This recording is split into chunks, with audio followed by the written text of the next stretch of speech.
Hello all and welcome. I thought I would do a small series on what macOS is like for a Linux user. I'm not exactly sure what kinds of things I'm going to put into this, but let's get started anyway. So let's just mosey on over here to an ad or an article I saw on the Apple Mac Mini with M1 review. Shockingly good for the money. You're going to see this sort of thing all over the place. Now, one of the reasons that I've been looking into this is that the Mac Mini runs on very little power. They talk about it being 10 or 15 watts most of the time. And one of the things that I can do is, let me start this program up again here. Where is it? What is it? It's AC top. Here we go.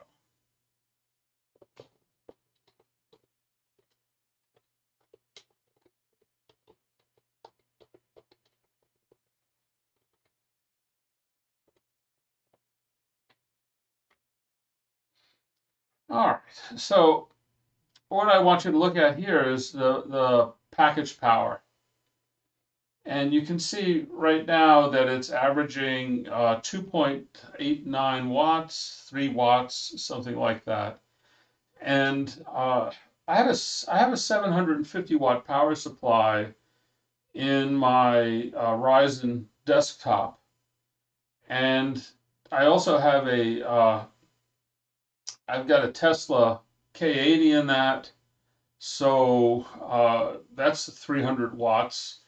And then I have an external cooling solution for it. I've got a 12-volt fan, and I also have a CPAP that I pipe air in to the other end of the card. So I think I use a lot of power on that system. My idea here is to use this Mac Mini as a low power solution and then fire up my desktop when I need to access the GPU in there. Because that K80's got altogether about 5,000 CUDA cores, a little over 5,000, and 24 gigabytes of VRAM. So it's much more powerful for AI than this system here. But if you notice, there's this has 8 cores in its for its CPU, 8 cores for its GPU, and it has 8 cores for its NPU, the neural processing unit. So it's quite powerful. Uh, Not as powerful as that K80, but you'd be surprised at the kinds of things that it can run. Uh, Moreover, the swap on this is very efficient, memory and swap utilization. So this just has 16 gigabytes of RAM, and that's not very much, except when you consider that this is eight channel memory. And that's probably the main reason I picked this up, is because with the 8 channel RAM, it has very fast access. And the speed I'm getting for the disk is almost 3,000 bytes a second, read and write speeds. So that means that I probably can rewrite memory and swap, back and forth and swap, probably 4 times a second. Uh, that's really fast, and it means that this 16 gigabytes of memory can actually seem like a lot more. Uh, so these are some of the good things about the Mac Mini, but it's not all roses here. So I I've been using Pop! OS, and I've gotten to like that quite a lot. For one thing, it there's something called Mission Control here in the Mac, which allows me to get my desktops, my applications in different workspaces, which is great. But it's not dynamic. I have to come in here and I have to add them, and I have to pull this up uh, into this kind of a view, which I do using, I think it's the right control key. Uh, but if I want to move this to another workspace, I have to drag it in from here.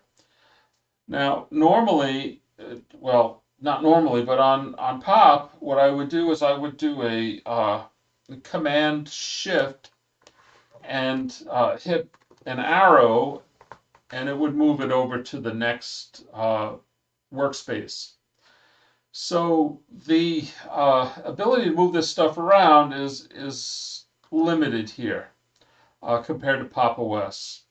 The other thing is, if I want to put this, if I want to tile this, I have to click on this over here, and I could tile this to the right of the screen now, and there it goes. And then if I click on this one, it will tile this one automatically over here. But I don't have any really good keystrokes for moving these around. Uh, and if I open another application, it's just going to float. It's not going to automatically take up, half of this window. So the tiling in Pop! OS is far superior. Uh, and these are the kinds of things that, and if I didn't like the tiling in Pop! OS, I could change my window manager and put something else in. Uh, so with Linux, if there's something you don't like, you can always change it. It's not the case here. Now, to get out of this, I'm not really sure how I'm going to do that. I'm not seeing. Let's see if I can move window to desktop, make window full screen. I guess I can make it full screen, and no, that's not going to do it. Exit full screen. All right, now I'm back. So you see, it's not particularly easy to do this. And then what happened to the other window here? Is the other window still around? I mean, I don't see it. If I do Control Tab, it's not coming back. Window here, bring all to front. Maybe this will do it. No, let's try hitting this Alt key.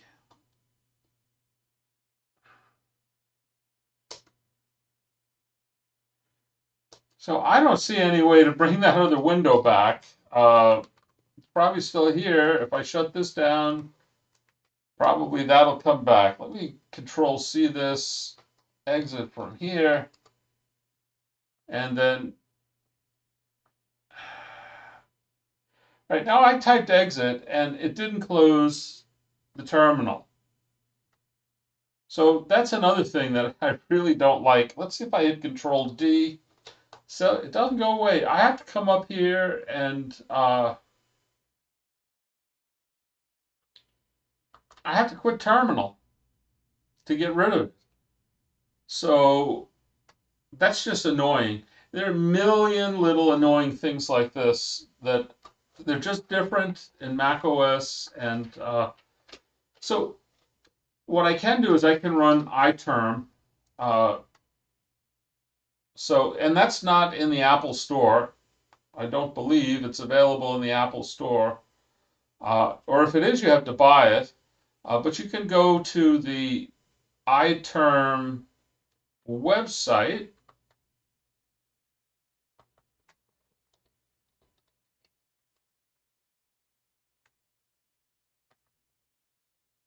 And you can download it from here and then install it, which usually means opening a zip file and then dragging something over into the applications folder. So that's not so terrible. But now I can open up Spotlight by holding the Command key down or the Super key and hitting the space bar. And then I can type in iTerm and open that up. And this will, when I type exit, it will kill the terminal. So that's one annoyance that I can get rid of. But for now, I'm just using the normal terminal. We'll see how that goes in the future. All right, so one of the things that I did right away was I went out and got a copy of Drive DX by Binary Fruit. And the first thing I did was I ran this. It's a free download. You have it for, I think, 15 days, and then you have to buy it if you want to continue using it.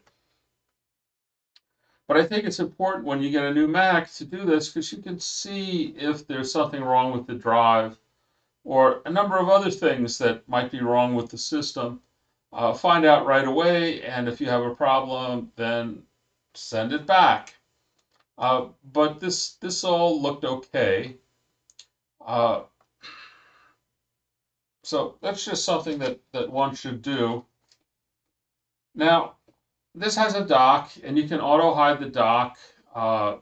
You can't intelligent hide it. When this is not in this state, if I see if I can minimize this, yeah, let me pull it out of the way. You can see that now there's plenty of room for the dock, but it doesn't come up unless I come over here. No big deal. I don't like the dock anyway. I'm keeping it for now, but I may get rid of it. And on Pop! OS, you don't have to have the dock. You can turn it off. What you can do in Mac OS is you can change the hide time to 1,000 seconds, which means that if you come over here and you do this, it's going to take 1,000 seconds for it to pop up. So basically, you've hidden it, but you can't turn it off. You can only change the time. So that's another thing that I don't like. You keep running into this stuff where you don't have control over it the way you do with Linux. And part of that is because it's not open source. So you can't, people can't get in there to change things and fix them the way you like. This is an example here. This little window here is for voice control. And voice control is pretty good. You can say, wake up, and it will wake up. It's supposed to wake up. Well, I'll click on it and see what's happening here. Sleep. Go to sleep. Open system preferences. There we go. That worked. So I don't know. This stuff would work sometimes, and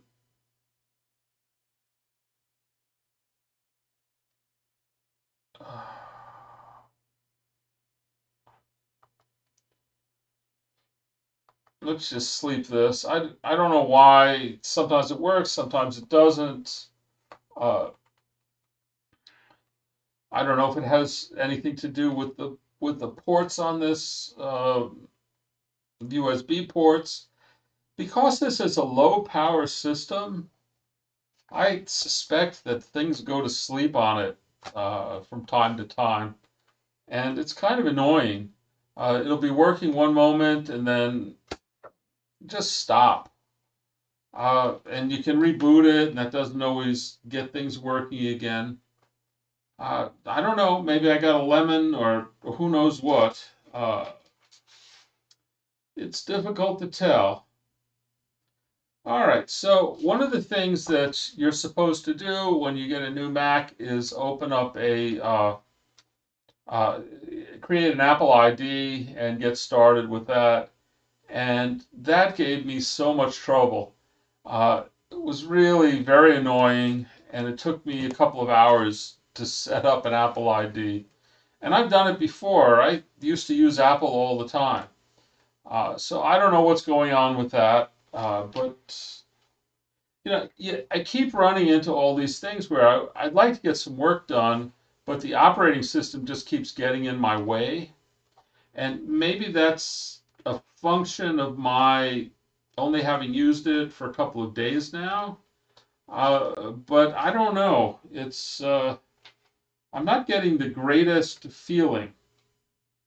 Now, I will say that this voice control, when it wants to work, it works very well. And similarly, there is dictation, voice dictation, and that works quite well. It's very accurate.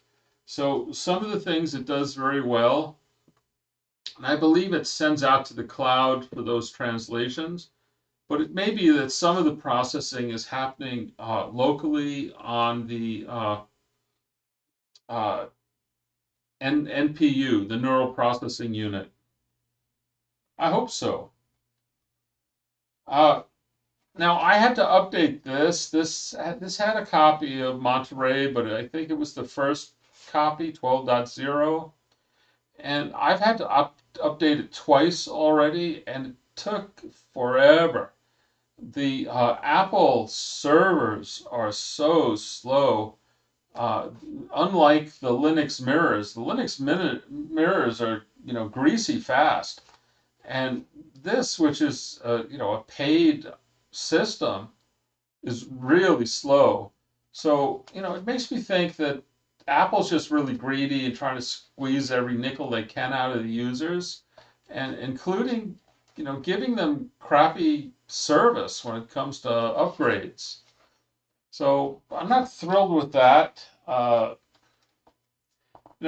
made a comment about this on Ask Different, and which is a Stack Exchange site. And the fanboys went nuts. They don't like that. Don't criticize Apple. Apple's the greatest. But it's not. If you're a Linux user, you really see where it doesn't shine. Uh, what else we got here? Oh, my keyboard. So as you can see, the pull OBS back up here. As you can see here, I sit at my recliner, and I've got a keyboard, a Logitech keyboard with a trackpad on it. And this is very comfortable. I can sit here for long periods of time working, and I don't need to be at a desk. If I want to write something down, I've got my notebook here and my pen, and I just write it. It's no problem. However, this Logitech keyboard doesn't really want to scroll very well. I'm trying to, use two fingers to pull this down. It's not pulling. Uh, and on pages that do scroll, just doesn't work very well. And so what's my alternative? Apple does not make a keyboard like this. If I get a Bluetooth, I have a Bluetooth keyboard. Unfortunately, my old trackpad's not working anymore. But if I buy a trackpad, I suppose I could put it up here. This already feels like a carpal tunnel is going to happen right away if I do this. This is much more natural, and I can put it wherever I want. Now, I suppose I could build some kind of a tray or buy some kind of a tray for the Apple keyboard and the trackpad, but it's just, it's money. It's more and more money. It's constant uh, because you have to have Apple devices. You can't just use off the shelf. This serves me very well for Linux, extremely well. I've been very happy with this. This is, I don't know, the fourth or fifth of these Logitech K400s that I've purchased. and they just work really well. Eventually, the letters rub off here, and they start to get a little glitchy after a couple of years, and I just get another one. Uh, I suppose you could get some, even a white marker, and you could draw these letters back on, but it just doesn't work very well for Mac OS. So that's not great. And these things start to add up over time. All the stuff that's not great. Let's see. So I use the Blackmagic Disk tool, and the system is very fast. As I said, it's getting transfer speeds of 3,000 megabits. No, that's megabytes, I think. Let's run that. Let's go over here and pull up this Blackmagic thing here. There it is, Blackmagic speed test. And let's point this, select the target drive. The funny thing is it doesn't show up, it doesn't show the drive here, but if I click on my home directory here and say open here, it's fine. And you can see it's 2,400 megabytes a second, and it's reading at 2,800. If it keeps running, it gets faster. I suppose eventually it will fill up the SLC cache and slow down, but I ran this I don't know for how long, and it didn't slow down. A good 15 minutes, and see, this is 2,900 megabytes a second, not megabits, megabytes. And I picked up a, let me stop this. I picked up a Kingston XS 2000, I think it is. And so this is an external drive. This is just plugged into a USB-C port. And it's pretty fast. It's getting 800 megabytes a second writes. And this drive was $120. So not that expensive and fairly good speeds. I may return it and get a Sabrent Cube. Those are 200, but I think that's going to do the same kind of speed that I'm getting from my internal NVMe drive. So it's rather amazing that with such low power, this device can work so well when it's working. Uh, and as I said, I've seen quite a few strange things happen. And that may be me, but I don't know. All right, the Finder. The Finder is also very bizarre. So open a new Finder window here. So these guys over here, they're in the sidebar, and I added my home directory. So right off the bat, the home directory doesn't show up. And if you go in the home directory, you don't see any of the hidden files. And I think it's Command Shift period to turn those on.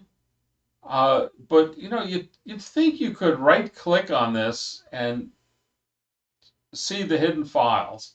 I'm pretty sure that in Pop! OS in the file manager, that's how that works. And it's a little thing, but if you ask Apple why they hide all those files, they say it's so you don't break your system.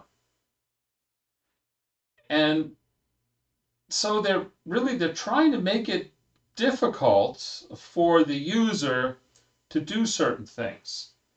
And I don't like that because I'm not an idiot. I'm not going to go and break my system by deleting a bunch of dot files that I don't know, just because I don't know what they are necessarily. Gee, I don't like the look of that. It has a dot in front of it. I think I'll delete it. No, that's not going to happen. So they're penalizing me as a fairly sophisticated user by purposefully hiding this kind of crap. And I just run into this kind of thing over and over and over again. Now here's an example. Here, this little wake up thing. This is the control for the voice command. And I cannot hide this. If I do a super H, it'll hide this window. It's not going to hide this. There's no way to get rid of this stupid thing.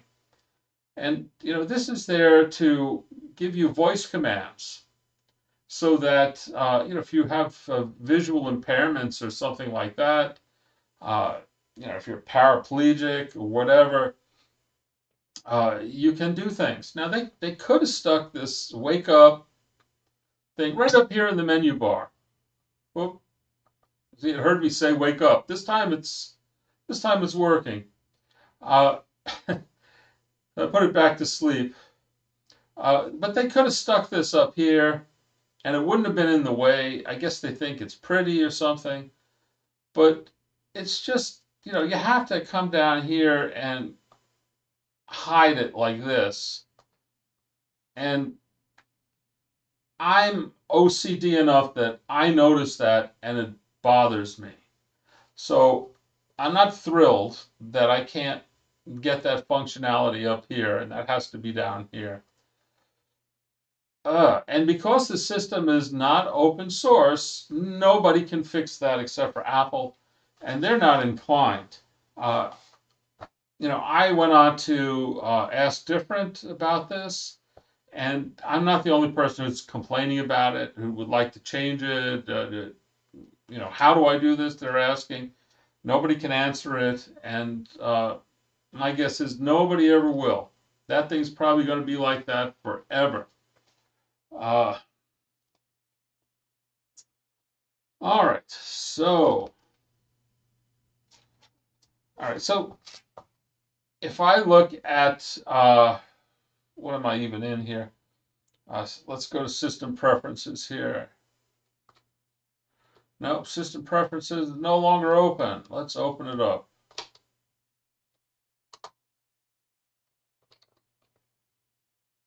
System Preferences, and let's look for the keyboard shortcuts.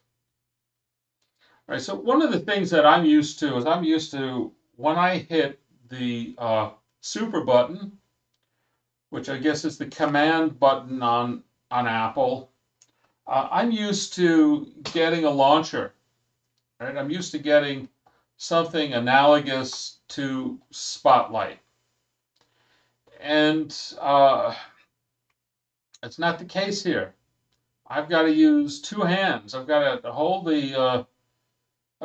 that super key down, and I have to hit the space bar to get this. So I would like to change that. I would like to go into my shortcuts here and change that. I can't find any way to do it. If I go into Spotlight here, yeah, it's, command space seems to be the only way to do this. Let me see. If I just hit you see, it's not going to let me change that. I could probably hit some other key combination, but why would I do that? I'll just leave it the way it is. So just another little annoyance. And then app shortcuts, right? So open Google Chrome. I've got Command B. So what happens? I'm hitting Command B over and over and over again. It's not open. What about Command F? Will that work? No, it switched me up here into the here. Now, if I click out here someplace, now I get a noise when I hit Command B. And if I hit Command F, oh, look at that. It opened Finder up. So, sometimes it works, sometimes it doesn't. It's a mystery. Let me go to another page here and do Command B. I'm getting that noise again. So I don't know why it's doing this. Uh, I mean, these are Pop! OS key bindings, right? E for email, T for terminal, F for Finder or file manager, B for browser. This is it that difficult to do something logical like that? I mean, what are their normal keystrokes for this? I just don't understand. All right, so they got all this weird crap here for the turn the dock hiding on and off and things like that. Show the launch pad. You can put keystrokes for all this stuff. There are loads of them. Mission control. So I guess, see, you can move a space left, but I don't see any way to move a window left. Right? I'd like to have a way to move a window over to the left without having to open this thing up. I guess hit the control key. No, that's not it. Hit the alt key. Come up here.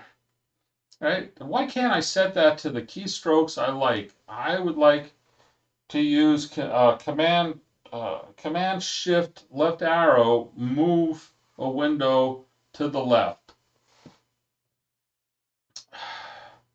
But it won't let me do it.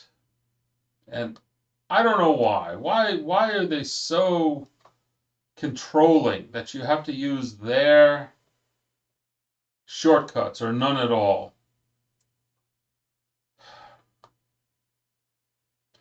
And you can see that I can't add anything custom. I can only give shortcuts for the things that they have designated as shortcuttable.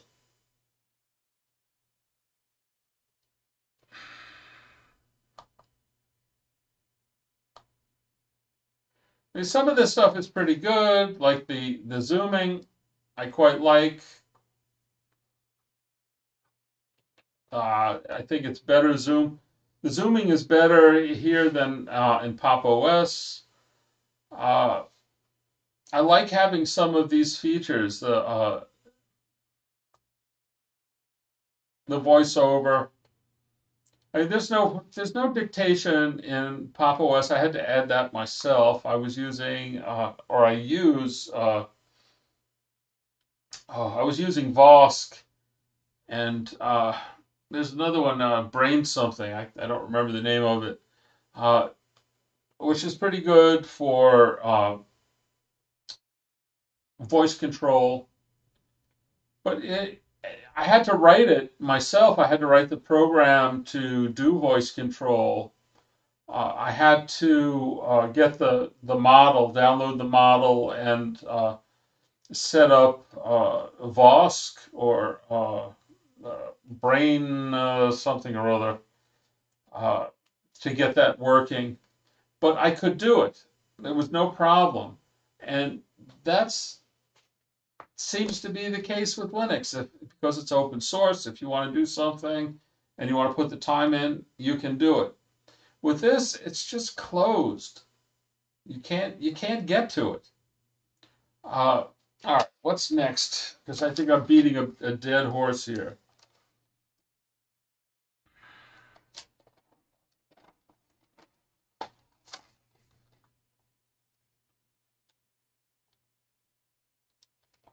All right, so doing the installation. So, like everybody else, they don't give you high DPI support during the installation process.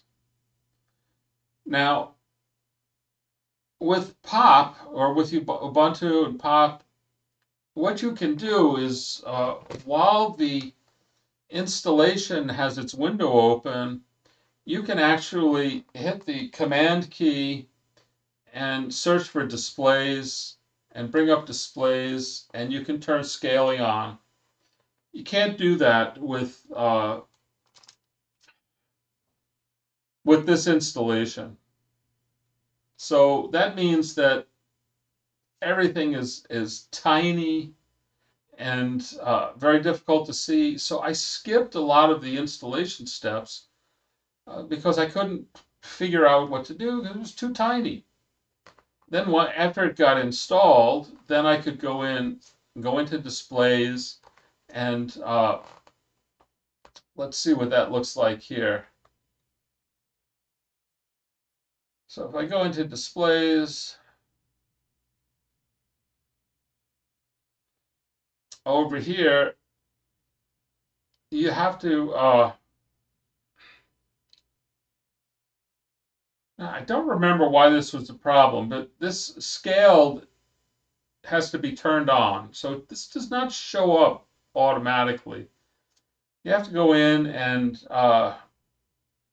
do something in order to get this scale thing to show. And once you hit that, then you can set it to the largest text. And I must say that the refresh rate, I can get 60 hertz with this. They say that the GPU that comes in the Mac Mini, the 8-core GPU, is equivalent to a 1060.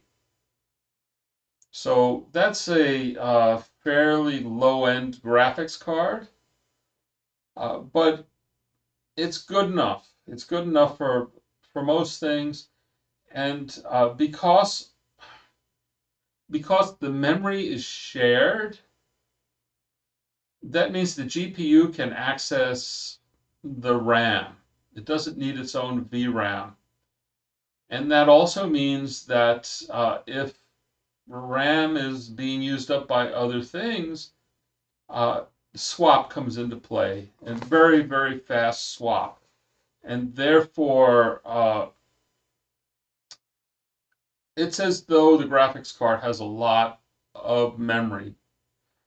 So even though it's more or less like a 1060, it's like a 1060 with a great deal of memory, which is not going to help you particularly if you're playing games, but it will help you if you're running models.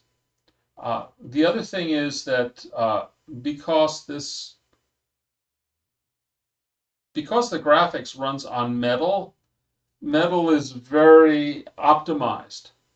So a 1060 can do more on this. The graphics seem to be quite fine. I've got no real complaint about the graphics. Most of my complaints have to do with me not being able to tweak things that I want to tweak, and things I'm used to being able to tweak in Linux. So yeah, I had to hunt to find that scaled, and once again, because it was so tiny, it wasn't easy to find. And the assistants, during the installation, you're able to choose some help from the assistive technology, and nothing that I did in there made the installation process easier. It didn't help at all with the installation process, the assistive technology. Uh, and then I do have some slight underscan here, and you might be able to, no, you're not going to be able to see that, but I can see a little bit of black screen around this now. But when I'm running OBS, it seems to look different. The windows seem to get a little larger. I can't really explain why that's happening. I was able to set up night shift pretty easily. And night shift works a little differently. It actually changes the wallpaper to a darker wallpaper than what I have during the day. And I don't know if I like that as well as the night shift. What we can do is, let me see, we can turn this on until tomorrow manually. And I can make this warmer, I guess. Let's see if that helps. It made it a little better. I mean,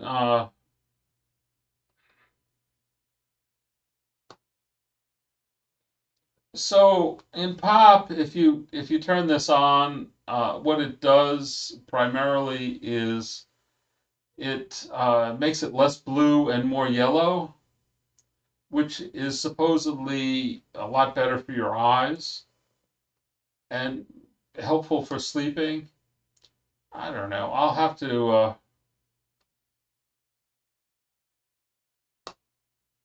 let's see if any of this makes any. I don't see any difference essentially. If there is a difference, it's not a great difference.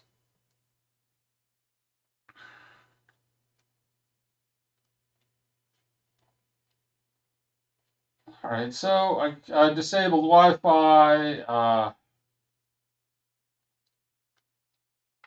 I moved some of this stuff out of.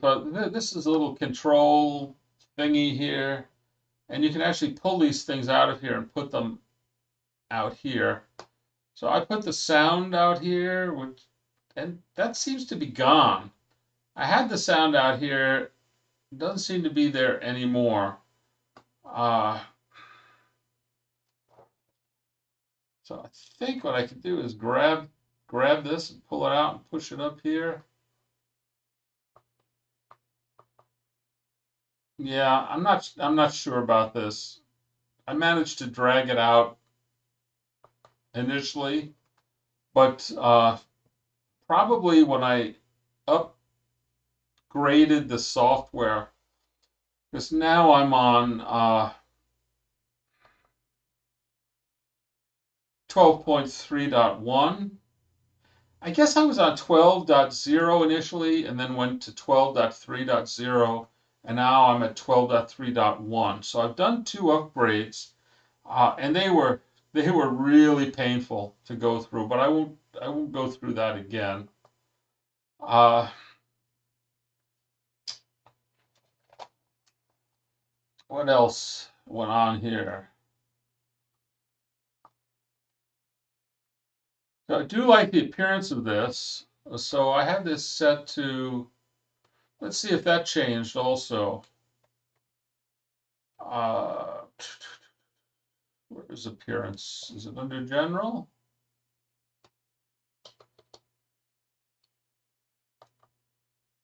All right, so I have this accent color is multicolor. So it's really a lovely operating system, and you'll see that my mouse pointer here, I changed this to be large and colorful so that I hate it when I can't find the mouse. And I'm able to, so that's something that's very nice. And one of the big problems with Linux that I had is that there are a lot of Electron apps, and whenever you're in an Electron app in Linux, the mouse pointer becomes terribly, terribly tiny and really hard to find, and that's just so annoying. Another thing that Apple does better is the login screen. The login screen for Ubuntu, well, for Pop! OS especially, is just terrible. It's really tiny, and there's no way you can't switch to Light DM because it's using System D to start. As the desktop manager. If I guess with Ubuntu you can switch over to LightDM, and then you can do some theming and you know, work with the fonts and so on for the login screen. Uh, so that's something that Apple does well. So it's not all bad. I mean, it's really beautiful to look at almost all the time, but that can almost be a distraction. Uh, the other thing is the do not disturb. I turn that on, and then sometimes it comes off, and so I think this is the do not disturb here, and I have it set now until tomorrow morning. There doesn't seem to be a way to turn the do not disturb on all the time. So that means that tomorrow morning, I guess at 9 o'clock, the do not disturb is going to revert to it's okay to disturb. And so if I start getting mail messages and the computer is on, it's going to start making sounds. Now, you can go into notifications and you can turn notifications off for the apps on an app by app basis, and I've turned off most of them. But I really would like to be able to just turn this thing off and have it stay off until I turn it back on. And so far, I can't figure that out. And it's not a problem in POP.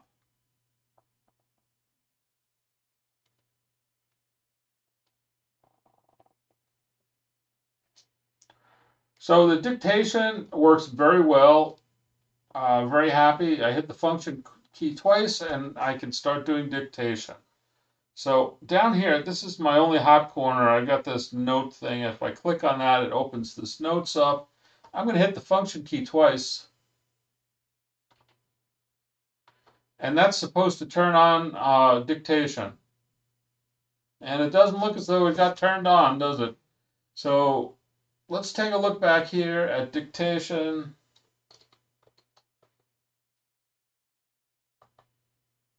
And you see these windows are in the way of each other. These should be tiled automatically. Dictation on. Okay, so now it's changed to press the control key twice. Now, I want this to be the function key twice. All right, so now let's see what happens. And I guess it's trying to talk into here. All right, is this on? Function key twice. There's my function key twice. There's my function key twice.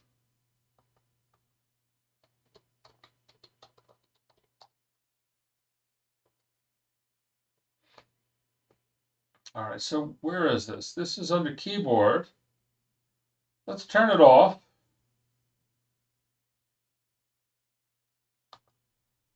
Let's turn that off. Let's turn it back on. Enable dictation. Let's try one more thing because that doesn't seem to have fixed it. Wake up. Okay, now we have dictation. Period. And it seems to work very well. Period.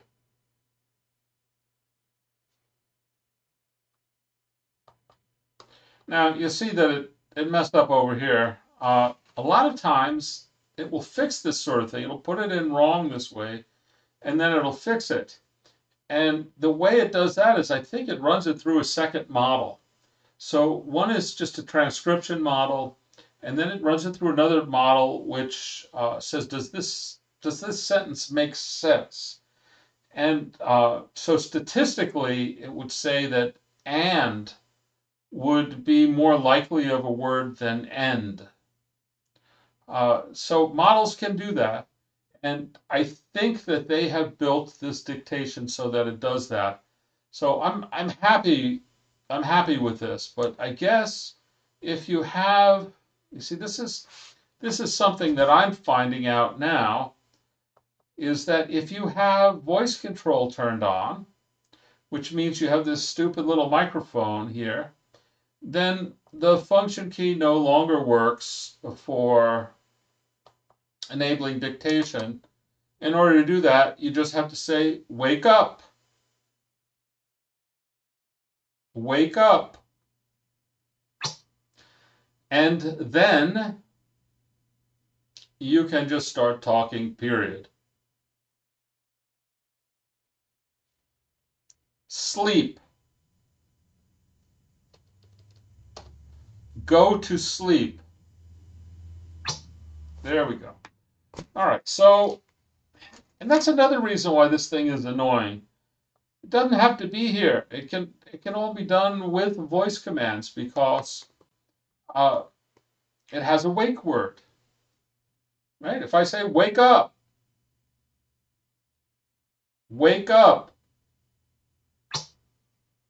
you see, comma, it wakes up, period.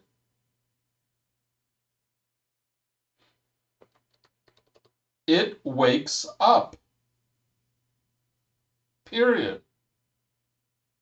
Go to sleep. All right, so it's not perfect, but it's pretty good. And if you have carpal tunnel or something like that, the ability to do some of these kinds of things without having to type is really great. And this is something that's absolutely not in it's not in Linux, any Linux that I know of, unless you add it yourself. And it's no trivial thing to add it, I know, because I've done it. And I have videos out on my website that can show you how to do that. If you're running Linux and you want to add this sort of thing. All right, so what's next here? I'm sure this video is getting to be very long. All right, so Safari is the default web browser, and I don't like it. It has a sidebar rather than, I really like this bookmarks bar here. Now, you can get rid of this. There's a keystroke for hiding this. I don't do it often enough that I remember it, but I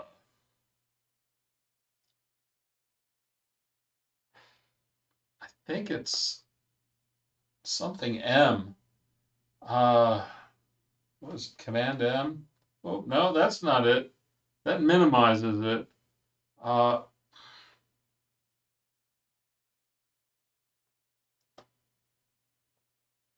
Maybe it's Command Shift M? No, that's not it either. Anyway, I'm just not seeing it here. Oh, here it is.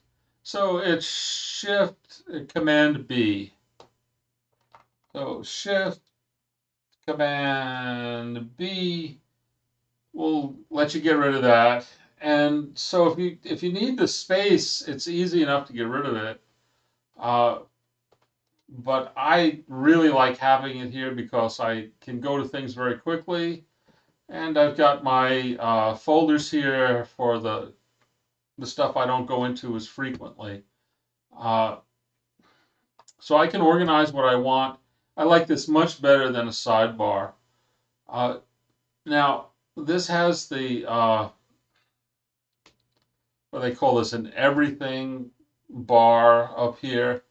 And, I can open I have tabs up here. That's fine. I suppose that what's happened now? Something strange has happened. Oh, because I was up here, it was showing the menu bar. I've hidden the menu bar up here. When I have apps in full screen, it hides the menu bar. But so these two lines have been merged together for Safari. And I like that. That's a good thing. They could do this here. They could put this. I forget what they call this. It's something like an everything bar because you can type in here and do searches. You can do math in here and all kinds of things. But they actually put this for the tab. So rather than showing you the title here, it actually shows you, I guess, to show you the address. Maybe it changes it to the address. But you can click on this and you can type right here. It's got this everything bar in here. And I'm probably, once again, beating a dead horse, uh, spending too much time on that. So anyway, Safari, no, not so great. And then let's see, all my ZSH that installed, but it was a bit of a pain. I had some trouble installing the nerd fonts for that. I actually had to install iTerm and have iTerm install the nerd fonts for me. But that's the kind of thing that with time I'll get to understand the differences and be able to get to it pretty easily. Setting up Git was not difficult, pretty much the same. Power level 10K was easy to set up. Conda is a little different. Normally, I would install mini Conda for managing Python packages, but for this, there's what is it called? Mini Forge, which uses Conda Forge rather than the Anaconda package repository. And if you're going to install Conda on an M1 Mac, then the thing to do is a Mini Forge because those packages, many of those packages have been, wheel files have been compiled for the M1 because it's not an Intel based processor. It's not an x86 processor. It is it's a RISC. I think it's an Atom processor. So yeah, that's the thing to do for that. And that's no big deal, not any worse. And then you can run PyTorch and so on. All right, so one last thing. Well, package management. Since we're talking about package management, there is something called Brew, which works like a normal package manager, like apt or if you're using Arch Linux, Pacman. So that's a pretty good thing to have is Brew, and it was easy to install. Uh, but there's also the App Store, and I just hate the App Store because it's full of crap.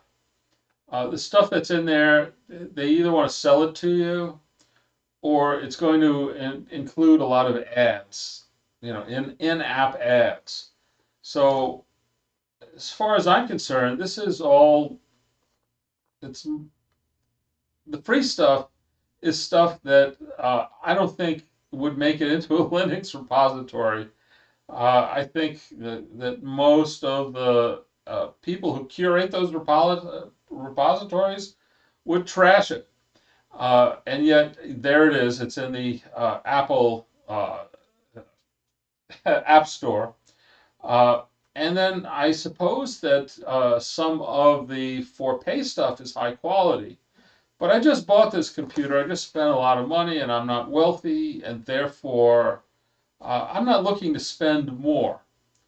I'm perfectly happy to run things like GIMP and Blender and OpenOffice. So I can get all those things, and it kind of sucks that Apple is not putting these things. They're not curating a lot of these programs that are perfectly fine programs. They should be in the App Store, uh, but they're not. Uh, One final thing is that one of my favorite things about Apple was the Quartz Composer software, which really was great. It made it so easy to do some phenomenal things inside, with easy programming, very simple programming. And they have done away with it. So, and they don't seem to have supplied any replacement for it. So, just SOL for Mac users in that regard. So you're probably getting the impression that I'm not thrilled with anything but the hardware. And even the hardware, I'm not 100% thrilled about because strange things keep happening. Uh, Loss of the network, for example, loss of the microphone. So,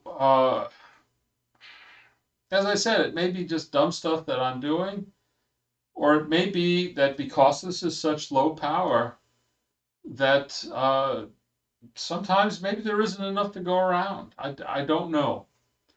Uh, Time will tell. In a few weeks, I'll do another one of these and see if I've changed my mind. But for now, I'm going to just end this, and I hope this is helpful.